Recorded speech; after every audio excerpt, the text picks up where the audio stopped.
एक नदी के किनारे एक बंदर रहता था। वह बहुत मिलनसार था और नदी के बीच में रहने वाले एक मगरमच्छ से उसकी दोस्ती हो गई। बंदर हर दिन मीठे फल खाता था और अपने दोस्त मगरमच्छ को भी देता था।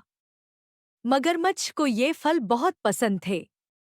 एक दिन मगरमच्छ की पत्नी को बंदर के मीठे फल खाने के बारे में पता चला और उसने अपने पति से कहा कि वह बंदर का दिल खाना चाहती है, क्योंकि उसे लगा कि जो फल इतने मीठे हैं, उसका दिल कितना मीठा होगा। मगरमच्छ अपनी पत्नी की बात मान गया और बंदर को अपने घर आने का न्योता दिया। उसने बंदर से कहा कि वह उसे नदी के दूसरे किनारे पर, जहां और भी मीठे फल हैं, ले जाएगा। बंदर खुश हो गया और मगरमच्छ की पीठ पर बैठ गया। जब वे नदी के बीच में पहुंचे, तो मगरमच्छ ने बंदर को अपनी पत्नी की इच्छा बताई। बंदर यह सुनकर घबरा गया, लेकिन उसने अपनी बुद्धिमत्ता का प्रयोग किया।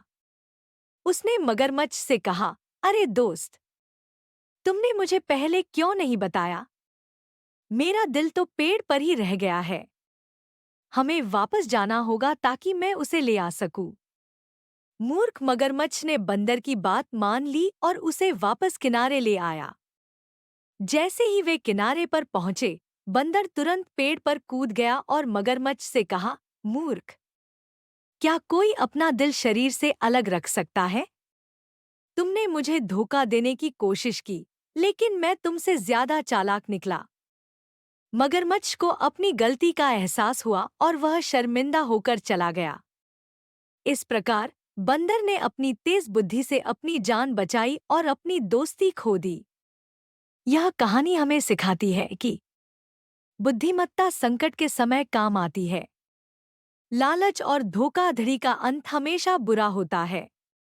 हमें हमेशा सावधान रहना चाहिए और दूसरों पर आंख बंद करके भरोसा नहीं करना चाहिए।